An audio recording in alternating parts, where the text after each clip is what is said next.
ശ്രീകാന്ത്, ഇപ്പോൾ ഈ ചർച്ചയിൽ സംസാരിച്ച ഹാഷിം അരിയിൽ അദ്ദേഹം INL-ന്റെ പ്രതിനിധിയാണ്. അദ്ദേഹം പറയുന്നത് ഇങ്ങനെ സാഹബിനെ കുറിച്ചൊക്കെ പറയുന്നത് മഹാമോശമാണ്, ഇത്രയും തങ്കപ്പെട്ട ഒരു മനുഷ്യൻ ഇല്ല എന്നാണ് ഈ അഹമ്മദിനെ കുറിച്ച് പറഞ്ഞത്. നേരത്തെ ഈ അഹമ്മദിന്റെ പേര് ഇതുമായി ബന്ധപ്പെട്ടൊക്കെ പുറത്തു വന്നത് മാറാട് കലാപ സമയത്താണ്. മാറാട് കലാപത്തിൽ മുസ്ലിം ലീഗിന്റെ പങ്ക് എന്താണെന്നുള്ളത് പച്ചവെള്ളം പോലെ വളരെ കൃത്യവുമാണ്. അങ്ങനെയിരിക്കെ ഈ അഹമ്മദിനെ കുറിച്ച് ഇത്തരത്തിൽ ഒരു വാർത്ത പുറത്തു വന്നെങ്കിൽ അത് സത്യമറിയുന്ന ആളുകൾക്ക് അത് വിശ്വസിക്കാനേ നിവർത്തിയുള്ളൂ. അപ്പുറത്ത് ഇന്ത്യ മുന്നണിയുടെ ഭാഗമായി നിൽക്കുന്ന ആളുകൾക്ക് അതൊരിക്കലും സ്വീകാര്യവുമല്ല. നിലവിൽ ഈ വിഷയത്തെക്കുറിച്ച് പറയുകയാണെങ്കിൽ ഇന്ന് ഈ RVS മണിക്ക് മുൻപാകെ നമ്മൾ പോയിരുന്ന് നമ്മൾ ഒരു ചോദ്യം മുന്നോട്ട് വയ്ക്കുമ്പോൾ കേരളത്തിൽ നിന്നും ആർക്കെങ്കിലും പങ്കുണ്ടോ എന്ന ചോദ്യം മുന്നോട്ട് വയ്ക്കുമ്പോൾ ഈ അഹമ്മദിൻ്റെ പേര് ഞങ്ങൾ പ്രതീക്ഷിച്ചതേ ഇല്ല എന്നുള്ളതാണ് വസ്തുത. ആ പേര് ഞങ്ങളുടെ മനസ്സിലേ ഉണ്ടായിരുന്നില്ല.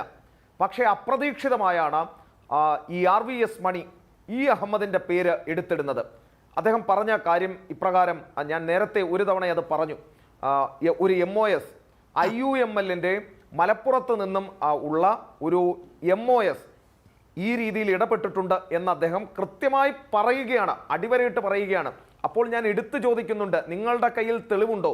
നിങ്ങൾക്ക് കേസ് നൽകിയാൽ നിങ്ങൾ അതിനെ എങ്ങനെ പ്രതിരോധിക്കും എന്ന് ചോദിച്ചപ്പോൾ അദ്ദേഹം പറഞ്ഞ മറുപടി, കേന്ദ്ര ആഭ്യന്തര മന്ത്രാലയത്തിൽ ഇതുമായി ബന്ധപ്പെട്ട എല്ലാ രേഖകളുമുണ്ട്, ഇത് സംബന്ധിച്ച നോട്ട് കേന്ദ്ര ആഭ്യന്തര മന്ത്രാലയത്തിൽ വന്നിട്ടുണ്ട് എന്നുള്ളതാണ് പറയുന്നത്. മാത്രമല്ല ഇതിൽ മറ്റൊരു കാര്യം കൂടിയുണ്ട്. ഈ അഹമ്മദിനെ കുറിച്ച് അല്പസമയം മുമ്പ് സുരേഷ് കൊച്ചാട്ടിൽ പറഞ്ഞ ഒരു കാര്യമാണ്. ഈ അഹമ്മദിനെ കുറിച്ച് ഞങ്ങൾ ഇറങ്ങാൻ നേരം ഈ RVS മണി തന്നെ ഓഫ് റെക്കോർഡായി പറഞ്ഞ ഒരു കാര്യമാണ് ഇത്. ഈ RVS മണി എന്ന് പറയുന്ന വ്യക്തി ചൂണ്ടിക്കാണിച്ചത് ഇപ്രകാരമാണ്: അഹമ്മദ് ഷൂജ പാഷ എന്ന ആ സമയത്തെ ISI ചീഫുമായി ഇദ്ദേഹത്തിന് നേരിട്ട് ബന്ധമുണ്ടായിരുന്നു എന്നാണ് അദ്ദേഹം വ്യക്തമാക്കിയത്. 2, അന്നത്തെ പാകിസ്ഥാന്റെ പ്രസിഡന്റ് കൂടിയായിരുന്ന ആസിഫ് അലി സർദാരിയുമായി ഇദ്ദേഹം സംസാരിച്ചിരുന്നു ഈ മുംബൈ അറ്റാക്കിന് തൊട്ടു പിന്നാലെ എന്ന കാര്യം കൂടി RVS മണി വ്യക്തമാക്കുന്നു. ലീഗ് കേസ് കൊടുക്കും എന്ന് പറഞ്ഞ പശ്ചാത്തലത്തിൽ ലീഗിന്റെ അറിവിലേക്ക് കൂടിയാണ് ഈ വിവരം നൽകുന്നത്. RVS മണി ഇങ്ങനെയും പറഞ്ഞിട്ടുണ്ട്, കേസ് കൊടുക്കുമ്പോൾ ഇതുകൂടി കൂട്ടിച്ചേർക്കേണ്ടതാണ്. ഇനി മറ്റൊരു കാര്യം കൂടി ഇതിൽ എടുത്തു പറയാൻ ഉള്ള ഒരു കാര്യമുണ്ട്. ഇത് വിവരാവകാശ നിയമപ്രകാരം ഇത് ജനം TV നേരത്തെ പറഞ്ഞ ഒരു കാര്യമാണ്. RVS മണിയെ നമ്മുടെ ചാനലിൽ കൊണ്ടുവരുമെന്നും പ്രേക്ഷകർക്ക് മുന്നിലേക്ക് ഇതിൻ്റെ സത്യാവസ്ഥ തുറന്നിടും എന്നുള്ള കാര്യം. അപ്പോൾ RVS മണി ഈ പറഞ്ഞ കാര്യങ്ങളിൽ ഭീഷണിയുടെ മുന്നറിയിപ്പിൻ്റെയൊക്കെ ഭാഷ ഉപയോഗിക്കുന്നവരോട് ഒരേ ഒരു കാര്യമേ പറയാനുള്ളൂ, ഞങ്ങൾ നടത്തിയത് മാധ്യമ പ്രവർത്തനമാണ്.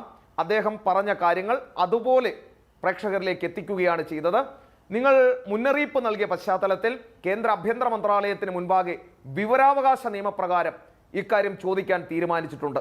അത് വൈകാതെ തന്നെ നാളെയോ മറ്റന്നാളോ അതുമായി ബന്ധപ്പെട്ട നടപടിക്രമങ്ങൾ ഞങ്ങൾ പൂർത്തിയാക്കും എന്ന കാര്യത്തിൽ സംശയം വേണ്ട. ആ വിവരം കിട്ടുന്ന പാടെ അത് പബ്ലിഷ് ചെയ്യുകയും ചെയ്യും. 2, ഇനി അത് കിട്ടാൻ ഞങ്ങൾ RTI മുഖേന നൽകിയാൽ കിട്ടില്ല എന്നാണ് പറയുന്നതെങ്കിൽ ഇവിടുത്തെ ജനപ്രതിനിധികൾക്ക് പാർലമെന്റിൽ ഇത്തരം കാര്യങ്ങൾ ചോദിക്കാം. അങ്ങനെ ഒരു അവകാശം കൂടി അവർക്കുണ്ട് എന്നാണ് ഞാൻ മനസ്സിലാക്കുന്നത്. കേരളത്തിൽ നിന്നും UDF-ഉം LDF-ഉം അല്ലാത്ത ജനപ്രതിനിധികളും എന്തായാലും ഇന്ത്യൻ പാർലമെന്റിൽ ഉണ്ട്.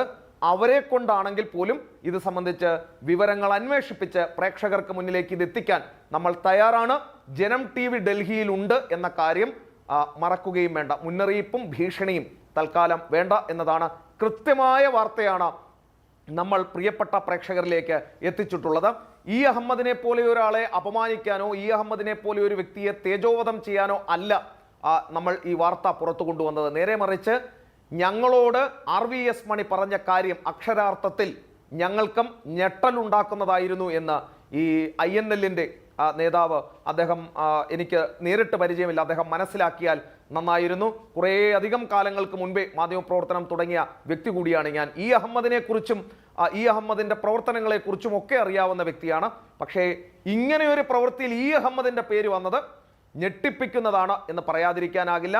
അദ്ദേഹം നേരത്തെ പറഞ്ഞ ആരാണ് കാവ്യ ഭീകരത എന്ന് പറഞ്ഞതിന് ഇവിടെ ദിഗ്വിജയ് സിംഗിന്റെ പേര് പറയുകയുണ്ടായി. ഇനി ഒരു കാര്യം കൂടി അതിൽ ചേർത്ത് വെക്കാനുള്ളത്, 2010 ജൂലൈ മാസത്തിലാണ് ഈ കാവി ഭീകരത അല്ലെങ്കിൽ സഫ്രൻ ടെറർ, ഹിന്ദു ടെറർ എന്ന ആ ഒരു ടേം കോയിൻ ചെയ്ത് സർക്കാരിൻ്റെ രേഖകളിലേക്ക് വരുന്നത് അത് രാഹുൽ ശിവശങ്കർ എന്ന ഡൽഹിയിലെ മുതിർന്ന മാധ്യമ പ്രവർത്തകൻ വിവരാവകാശ പ്രകാരം നൽകിയ ചോദ്യത്തിന് നൽകിയ മറുപടിയാണ്. 2008 മുംബൈ ഭീകരാക്രമണത്തിന് ശേഷം ഈ തരത്തിൽ ഹിന്ദു ഭീകരത, ഹിന്ദു ടെറർ തുടങ്ങിയ കാര്യങ്ങളൊക്കെ ഇങ്ങനെ കോയിൻ ചെയ്തെടുത്ത് 2010 ജൂലൈ മാസത്തിലാണ് അങ്ങനെ ഒരു വേർഡ്, ഒരു ടേം അത് സർക്കാർ രേഖകളിൽ ഇടം പിടിക്കുന്നത്. പിന്നിൽ പ്രവർത്തിച്ചത് പളനിയപ്പൻ ചിദംബരം എന്ന പി ചിദംബരവും സുശീൽ കുമാർ ഷിൻഡെയുമാണ് എന്നാണ് രാഹുൽ ശിവശങ്കറിന് നൽകിയ വിവരാവകാശ നിയമപ്രകാരം നൽകിയ മറുപടിയിലും പറയുന്നത്. അപ്പോൾ രാഹുൽ ശിവശങ്കറിന് വിവരാവകാശത്തിന് മറുപടി കിട്ടുമെങ്കിൽ ജനം ടിവിക്കും കിട്ടും.